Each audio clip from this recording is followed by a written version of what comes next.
Apa kabar saudara-saudara? Jadi saya sengaja suruh gembalanya duluan supaya saya tinggal lanjutkan. Jadi sebenarnya ada yang datang kepada saya minta PowerPoint. Saya bilang kamu pilih aja yang mana. Jadi saya kirim PowerPoint-nya ke dia, tapi saya juga kan khotbah yang nggak di PowerPoint kan. Coba ditanyakan PowerPoint-nya dulu biar kita lihat. Kita lihat dulu aja PowerPoint-nya. Nah ini dia. Dari rumah ke gerbang. Keluarga sebagai pintu masuk dari kerajaan Allah ke dalam kehidupan ini. Jadi udah kita tutup PowerPoint, saya kemudian nanti kan saudara bakal dikasih, saudara baca sendiri kok. Ya itu namanya self-explanatory, artinya saudara bisa baca, memahami. Jadi saya ingin bahas pada saudara kata yang tadi itu. Dan saya tidak melihat orang membahasnya terlalu banyak. Tentang lahir baru. Lahir baru itu adalah istilah keluarga yang paling powerful. Kelahiran itu istilah keluarga. Jadi lahir baru itu menurut saya adalah hal yang sangat penting dibanding semua yang lain. Misalnya pertobatan penting, tapi pertobatan itu hanya memberikan kepada saudara keinsafan. Pertobatan itu adalah sebuah panggilan untuk kembali ke tempat yang dari atas. Tapi kalau kelahiran baru itu punya sebuah realita yang kita nggak mikir. Karena memang ini terlalu lama terkubur dalam pemahaman-pemahaman. Yuk kita baca yuk. Kita baca ya, kita baca. Oke, kita baca. Kita baca 1 Yohanes pasalnya yang kelima. Nah saya mau saudara memperhatikan hal ini baik-baik. Nanti kalau saudara perlu PowerPoint-nya saya tambahkan lagi tentunya itu. Tinggal tambahkan. Ya. Orang tanya pada saya, kok PowerPoint-nya sekarang tambah banyak? Kan ada itu kan AI PowerPoint kan. Saya kasih masuk catatan saya, keluar PowerPoint-nya. Tinggal dia yang buatin aja, saya tinggal tenang. Dia kemudian kasih tahu pada kita. Yuk 1 Yohanes pasal 5 kita baca. Kita akan baca say 5 ayat yang pertama. Tapi saudara saya harapkan bisa membaca seluruh pasal 5 ini. Karena pasal 5 ini luar biasa sekali sih. Coba kita lihat 1 Yohanes pasalnya yang kelima. Saya baca ayat pertama sampai ayat yang kelima. Setiap orang yang percaya bahwa Yesus adalah Kristus lahir dari Allah. Dan setiap orang yang mengasihi dia yang melahirkan, mengasihi juga dia yang lahir daripadanya. Inilah tandanya bahwa kita mengasihi anak-anak Allah, yaitu apabila kita mengasihi Allah serta melakukan perintah-perintahnya. Sebab inilah kasih kepada Allah, yaitu bahwa kita menuruti perintah-perintahnya. Perintah-perintahnya itu tidak berat. Sebab semua yang lahir dari Allah mengalahkan dunia. Dan inilah kemenangan yang mengalahkan dunia, iman kita. Siapakah yang mengalahkan dunia? Selain daripada dia yang percaya bahwa Yesus adalah anak Allah. Yuk kita dudukkan dulu ayat ini di posisinya. Supaya jangan ada yang pulang dan berkata, ini pendeta-pendeta cuma comot-comot ayat.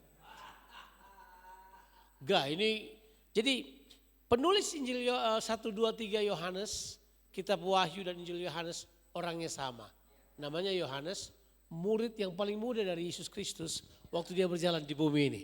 Kalau tidak salah waktu dia pertama dipanggil jadi murid Yesus umurnya baru 19 tahun. So very young.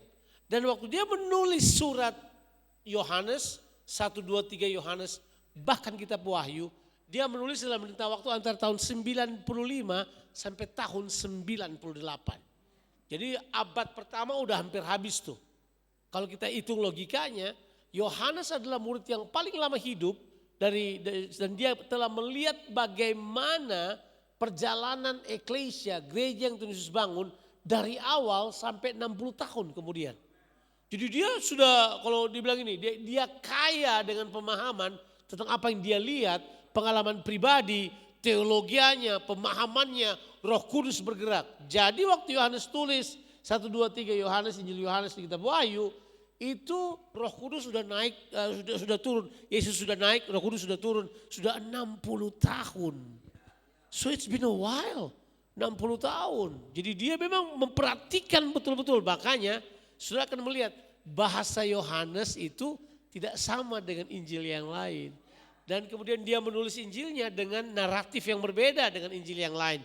Misalnya, kalau Anda baca Injil sinopsis Markus, Matius, Markus, Lukas, itu penyucian bait suci di belakang. Tapi kalau Injil Yohanes di depan. Narasinya beda karena dia berusaha meluruskan narasi yang dia inginkan. So Yohanes punya pemahaman agak unik. Nah, lahir kembali ini adalah bahasa Yohanes. Injil tidak menulis kata itu. Injil sinopsis maksudnya. Tapi Injil Yohanes menulis dengan jelas. Coba kita ulang ayat yang pertama. Ini testing ground pertama. Menurut saya kalau Anda belajar kerajaan Allah, ini adalah paradigma pertama. Ini dia ini. Setiap orang yang percaya bahwa Yesus adalah Kristus lahir dari Allah. Apa maksudnya ini? Maksudnya apa? Pertanyaan saya adalah, mana datang dulu? Iman atau lahir? Lahir. Menurut ayat ini lahir datang dulu. Berarti iman yang kita miliki adalah produk karena kita lahir dari Allah. Dan itu jelas. Alkitab juga tulis di dalam Ibrani pasalnya yang ke-12 ayat yang kedua. Dialah yang memulai iman kita dan menyempurnakan iman kita. Jadi kalau ada yang berkata semuanya dimulai dari iman, oh wrong cue. Tapi kita diajar for years kan coba. Semua bilang kita percaya dulu, iman agama kita percaya dulu baru Tuhan bertindak. Enggak, kerajaan enggak begitu. Kamu lahir dulu baru iman diinstal dalam diri saudara. Kita mulai dari situ.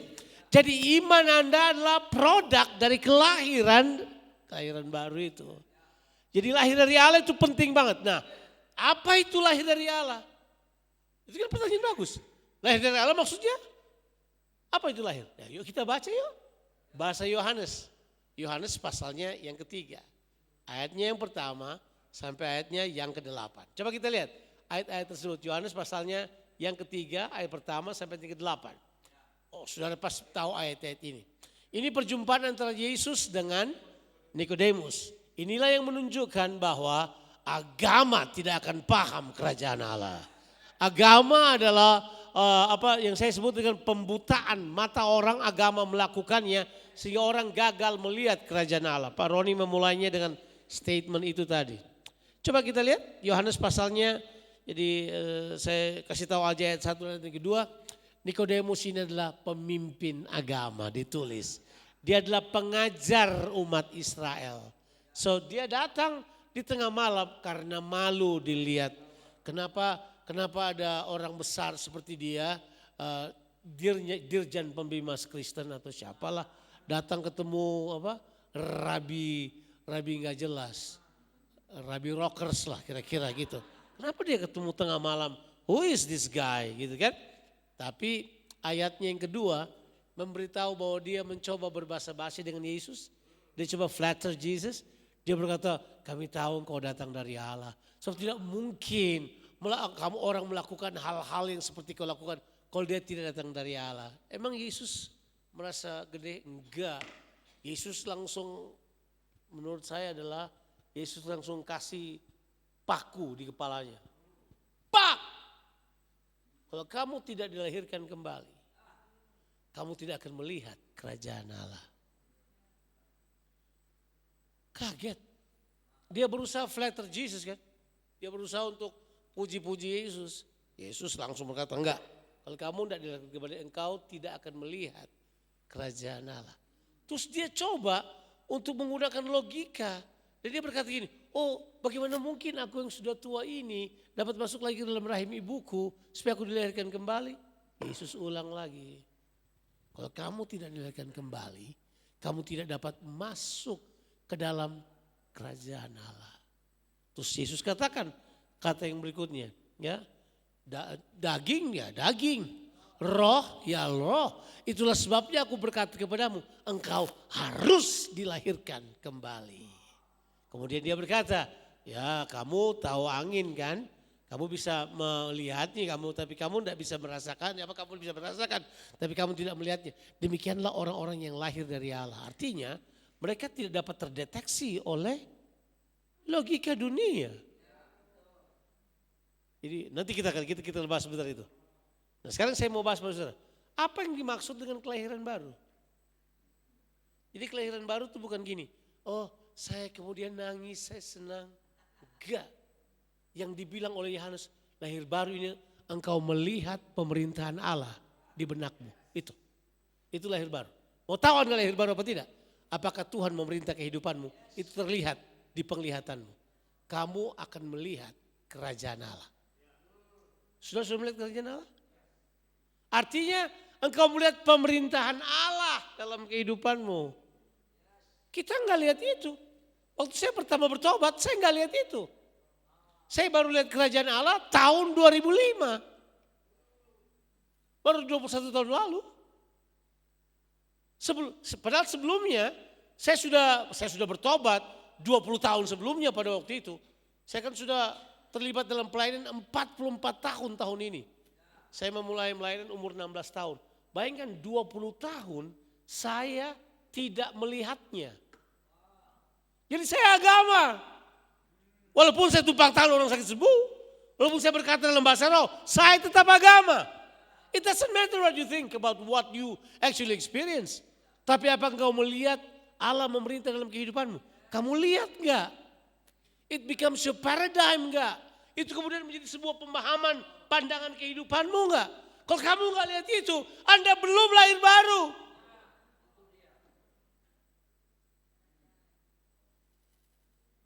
Baru yang kedua, Yesus bilang, kalau kamu tidak dilahirkan kembali, kamu tidak bisa masuk. Masuk berarti Anda mengalami, kamu masuk dalam pemerintahannya, kamu dikuasai oleh Dia. Makanya ketaatan jadi mudah. Ketaatan bukan pergumulan. Jadi apa itu kelahiran baru? Your paradigm and your lifestyle under the government of God. Itu lahir baru. Saya cerita sebuah cerita yang paralel. Sebelum tahun 1999, saya baru menikah 3 tahun dan saya masih tinggal menggembalakan gereja namanya GBI Kasih Persaudaraan di Tanah Toraja. Sebelum itu, saya adalah peminum kopi model sembarangan kopi. Kopi susu, datang ke Starbucks, kafe, mocha. Semua kopi yang manis saya minum. Tapi begitu saya lahir baru. Karena ada seorang Jepang datang di nginap. Mereka kerja di Toarco. Dia bagian cuppingnya itu. Jadi dia satu hari minum bisa 30-40 sloki kecil untuk tahu yang mana yang pas untuk diproduksi. Jadi dia datang kemudian dia berkata pada saya dengar yang punya hotel ini itu mertua saya kan. Dia bilang yang punya hotel ini punya kebun kopi, yang punya biji kopi Toraja asli, kopi Toraja yang asli. Ya. Oh iya, saya tahu itu. Kamu tahu minum kopi, kenapa kamu minum kopi? Karena dilihat saya minum kopi pakai susu kental manis. Yang enak gulanya itu Pak, itu bukan susu kopinya enggak. Terus dia bilang buat saya, kenapa kamu gak coba minum kopi dan kemudian kamu temukan aftertaste-nya. Itu seperti hari itu seperti lahir baru. Tahun 99 saya lahir baru. Saya tidak pernah lagi minum kopi susu yang sejenisnya. Saya telah membuangnya jauh-jauh. Kenapa? Saya mengalami sebuah pengalaman yang tidak bisa dicuri dari dalam diri saya. Sekarang kalau saya minum kopi saya tahu aftertaste-nya apa. Saya tahu, paling tidak saya tahu ini dia campuran kira-kira berapa arabikanya, kalau dia memang blended mungkin berapa robustanya saya tahu. Kalau saya telah minum kopi sejak tahun 99 sampai sekarang tidak pernah pakai gula lagi. Lahir baru saya. Saya melihat di kepala saya. Saya mengetahui akibatnya. In the same token, kenapa saya cerita itu? Karena sebelumnya saya minum kopi, tapi saya tidak minum kopi. Sama seperti saya berkata bahwa saya percaya Tuhan, saya memiliki iman. Tapi iman saya, iman agama. What driving the kingdom of God in me is my religious faith. Padahal terbalik. Kerajaan Allah di dalam saya yang produce iman yang sebenarnya. Stop dulu, saudara mesti berkata, Pak Jonathan saya ngerti ini. Bilang dulu. Saudara sudah ngerti maksudnya? Sebab begini, kalau Anda memulai iman saudara, agama saudara, memandang kerajaan Allah, Nikodemus Anda. Dan begitu banyak orang di dunia ini mengatakan kerajaan Allah, tapi tidak hidup di bawah pemerintahannya dan gagal memanifestasikan kerajaan Allah itu. Jadi bilang dulu, lahir baru. Lahir baru. Anda sudah lahir baru? Oh, saya di Rock udah berapa tahun? Karena Rock itu berdiri tahun 2004. Jadi Anda sudah 22 tahun. Betul kan? Anda telah melihat kerajaan Allah? Sebab ini adalah menurut saya the clear cut decision starting now. Anda melihat kerajaan Allah dan masuk di dalamnya. Nah itu yang kemudian Yohanes bilang, kalau kamu lahir dari Allah, kamu tidak berbuat dosa. Udah paham sekarang? Oh, jadi tahu nggak? Saya pernah khotbah ini, ada beberapa ahli teologi yang mengajukan pada saya, oh kalau kita menggunakan kritik teks, dalam hati saya, nenek moyangmu itu kritik teks. Kritik teks itu kamu sebenarnya tidak percaya kata Alkitab, kamu buat sebuah kritik untuk coba ganggu ayat ini, supaya mana mungkin orang tidak berdosa. Kalau saudara baca, kalau Anda lahir dari Allah, pemerintahan Allah datang pada saudara, coba lihat apa yang terjadi kalau Anda lahir dari Allah. Coba kita lihat lagi pasal 5 ayat 1 tadi, ayat 2, ayat 3. Apa dibilang situ? Yang pertama, kalau Anda lahir dari Allah, iman Anda muncul. Iman ini bukan imanmu, tapi iman Yesus Kristus di dalam engkau. Mulai lagi. Mana mungkin ya? Kan kita yang percaya agama. Karena iman saudara tidak dimulai dari kepercayaanmu. Iman Anda dimulai dari Yesus yang memulainya. Coba kita baca ayatnya. Boleh gak ditaruh di depan? Ibrani 12 ayatnya yang kedua. Coba kita lihat ayatnya. Saya lihat ke sini aja. Marilah kita melakukannya. Melakukan apa ini? Perlombaan iman. Oke. Dengan mata yang tertuju kepada Yesus. Saya yang terjemahan Indonesia bilang, yang memimpin kita dalam iman. Terjemahan bahasa Inggris King James berkata, the author of our faith. The author and the finisher of our faith. He is the starting point of your faith. Itu. He is the author and the finisher of our faith. Dia yang memulai imanmu, dia yang menyelesaikan imanmu. Yesus. Bukan kamu, bukan agamamu. So this is the reality of the kingdom. Realitas kingdom itu begitu. Kita bilang datanglah kerajaanmu, tapi praktek kita agama. Nggak mungkin. Kita nggak bisa. Jadi kita mesti mulai dari diri itu dulu. Coba lihat dulu. Dia yang memulai iman kita dan dia yang apa? Menyelesaikan. Terjemahan tepatnya menyempurnakan. Itu bahasa yang dipilih hati-hati sekali oleh penterjemah Indonesia. Tapi coba kita lihat lagi satu pemahaman yang mungkin akan memberi perspektif buat saudara bahwa waktu Yesus ada di dunia ini, dia membawa kerajaan sehingga dia membawa sebuah sistem baru yang tidak dikenal oleh sistem dunia. Coba kita lihat ayatnya. Dan sekali lagi, yang tulis ini cuma Yohanes. Matius, Markus, Lukas tidak menuliskannya. Kita baca Yohanes 14 ayat yang ke-30. Yuk ikuti. Ya ini sebenarnya ini kalau kuliah teologi ya, ini S2. Seriously, they don't teach you this. Mereka nggak ngajarin itu buat saudara. Coba kita lihat. Ayat 30 berkata apa? Tidak banyak lagi aku berkata-kata dengan kamu, sebab penguasa dunia ini datang dan ia tidak berkuasa sedikit pun atasku. Itu terjemahan Indonesia. Dia bilang tidak berkuasa. Tapi coba kita lihat terjemahan yang paling dekat dengan aslinya. Coba King James saya itu paling dekat sebenarnya. Coba kita lihat King James. Ini rock kan, kalau nggak ada bahasa Inggrisnya jadi batu aja kerja kita. Hereafter I will not talk much with you, for the prince of this world comes and had nothing in me. Jadi kira-kira sistem dunia ini penguasanya lihat Yesus, dia berkata, kira-kira kalau dia pakai kayak sekarang film-film sekarang dia di tag,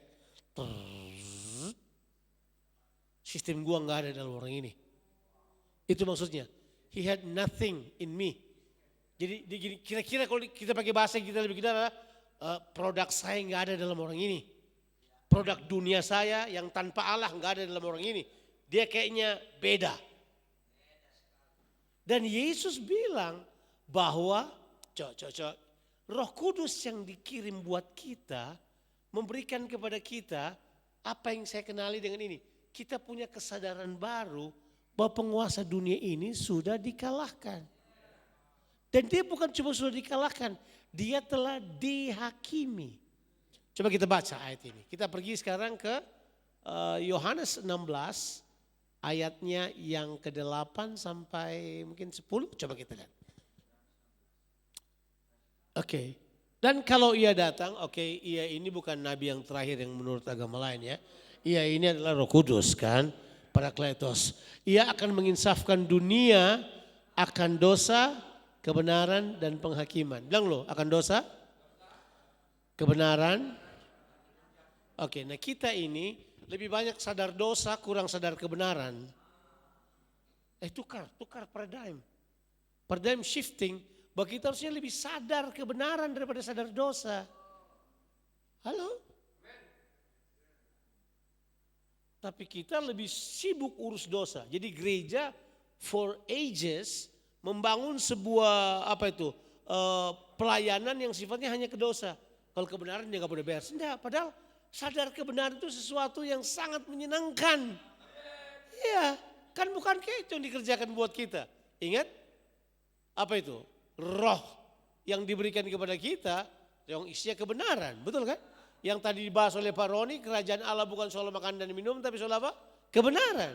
Jadi itu ada sesuatu yang harusnya merupakan kesadaran kita yang paling tinggi. Halo? Apakah itu arogan, apakah itu sombong? Enggak, itu biblical. Coba kita lihat. Oke. Akan dosa karena mereka tetap tidak percaya kepadaku.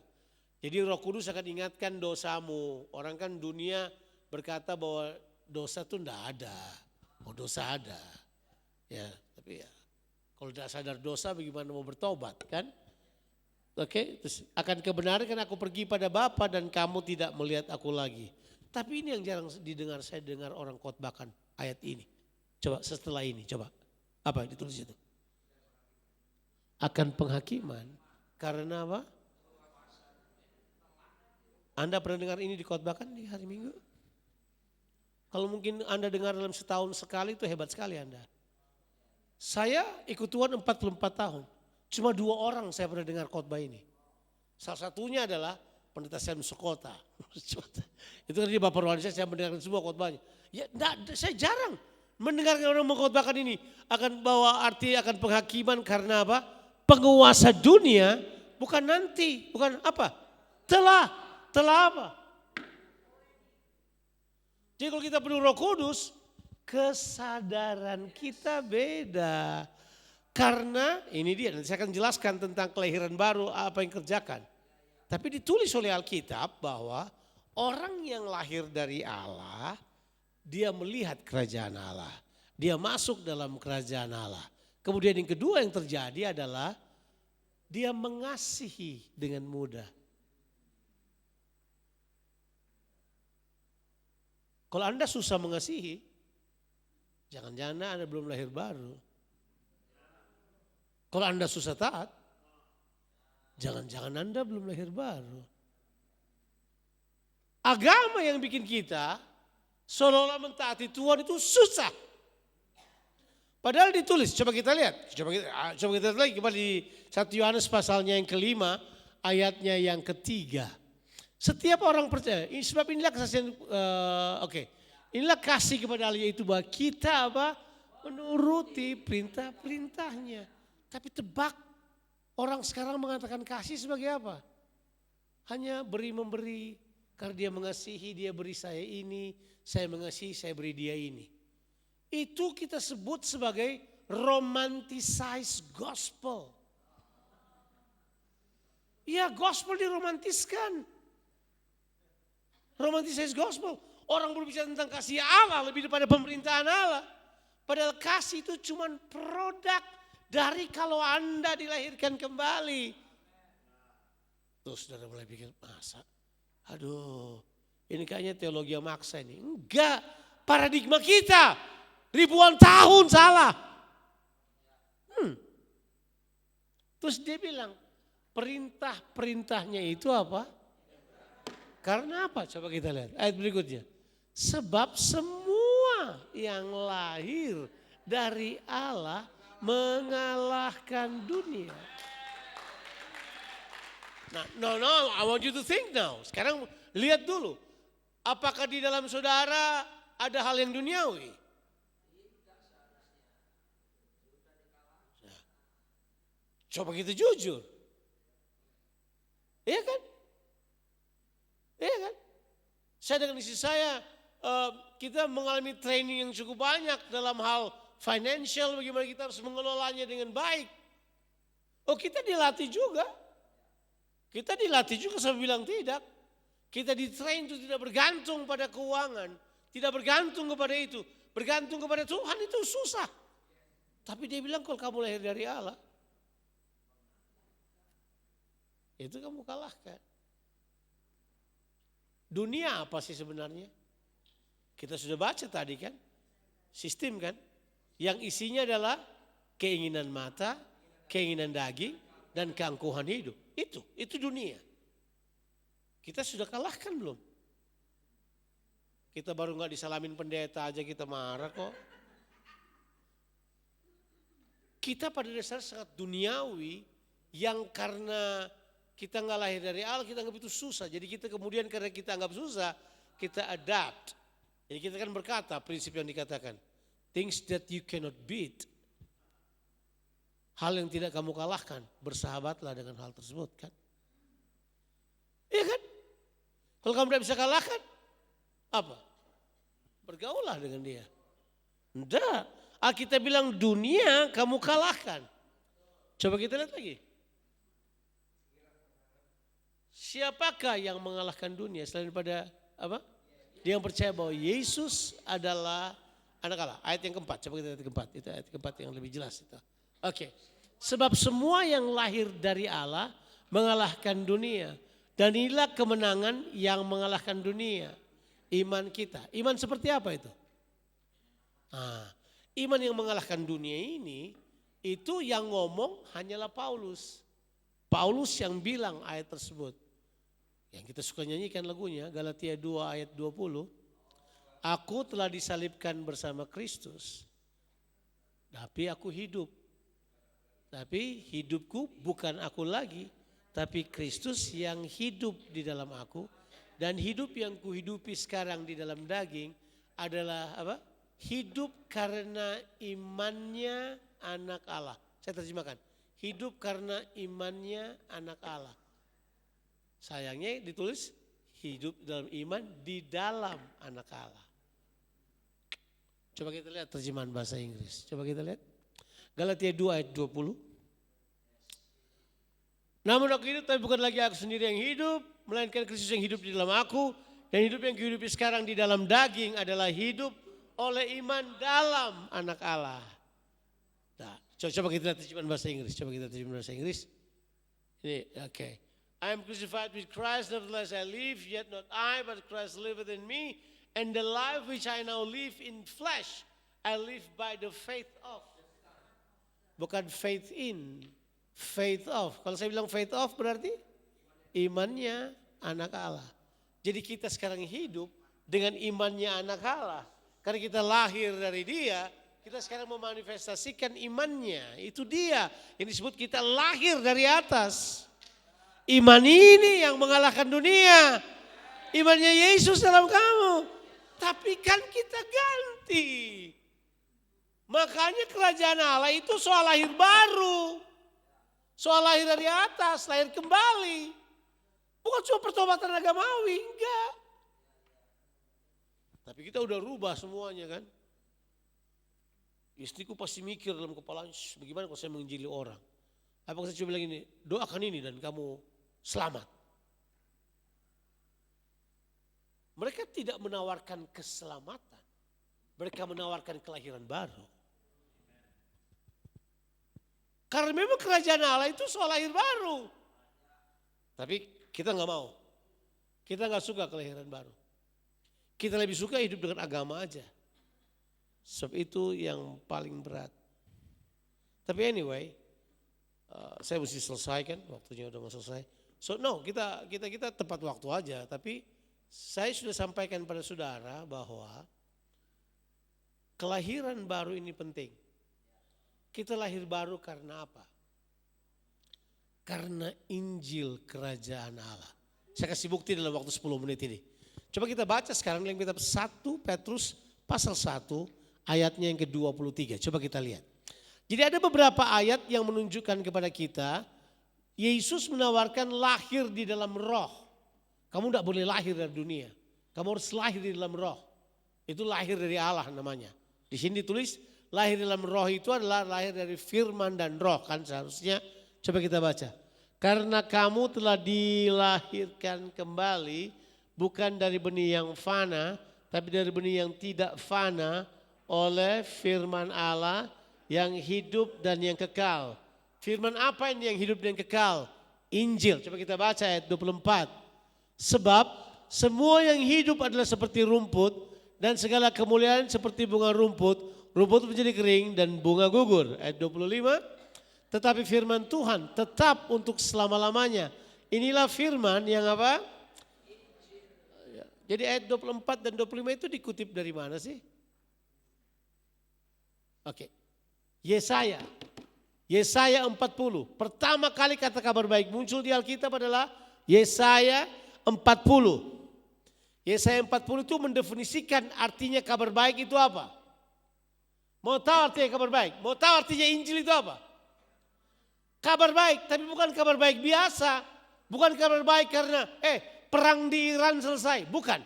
Kabar baiknya bukan karena bensin bukan lagi mahal, dia jadi lebih murah. Kabar baiknya bukan saya punya cucu baru lahir. Bukan itu kabar baiknya. Kabar baiknya ini Allah datang sebagai raja. Itu kabar baiknya. Saya kasih bukti. Coba kita baca Yesaya 40. Ayatnya yang ke-9 dan 10. Nah, oke, ini kan Hai Sion pembawa kabar baik. Tapi sebelum saudara baca ini, mungkin kita naik ke atas dulu ayat yang ke-5. Coba kita tadi ke-5, siapa tahu hari ya. Ke ayatnya ke-6. Oke, ini. Ada suara yang berkata, berserulah jawabku, apakah yang harus kuserukan? Apa? Ini tadi kita baca di Petrus kan? Jadi Petrus kutip dari sini rupanya. Oke, seperti bunga di padang. Ayat yang berikutnya, yang ke-7. Rumput menjadi kering, bunga menjadi layu. Apabila Tuhan mengubah dengan nafasnya, sesungguhnya bangsa itu seperti apa? Jadi ini dikutip oleh Petrus tadi kan. Petrus sedang menjelaskan apa? Bahwa kita lahir dari Injil. Firman Tuhan Injil. Nah sekarang kita lihat kembali ke ayat 9 tadi. Ayat 9. Sekarang ayat 9. Hai Sion pembawa kabar. Itu Injil itu. Mabazaret. Bahasa Yunani, bahasa apa Ibraninya. Itu dikata ini 3 kali kata kabar baik muncul. Bahwa kabar baik jangan takut kepada dia. Nah ini beritanya. Lihat itu Allahmu. Terjemahan aslinya harus berbunyi God comes. See, God comes. Lihat, Tuhan datang. Dia datang sebagai apa? Ayat berikutnya. Coba kita lihat. Dia datang sebagai, lihat itu Tuhan Allah.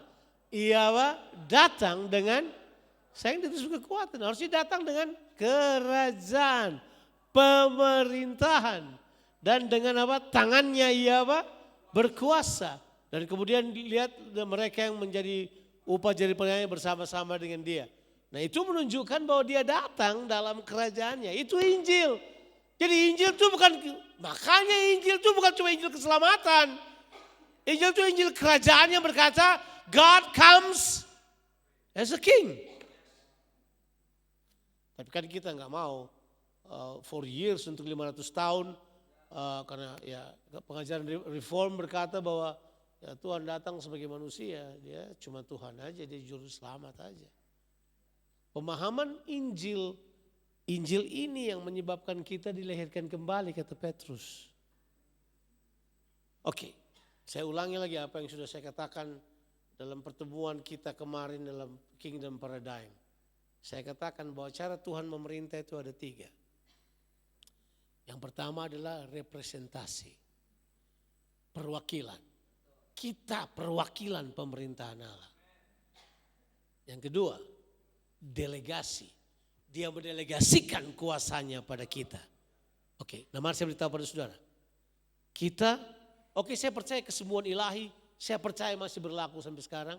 Anda tumpang tangan, pergi ke rumah sakit tumpang tangan pada orang sakit. Ketemu orang yang sakit tumpang tangan pada mereka. Yang kerasukan setan jangan lari. Usir.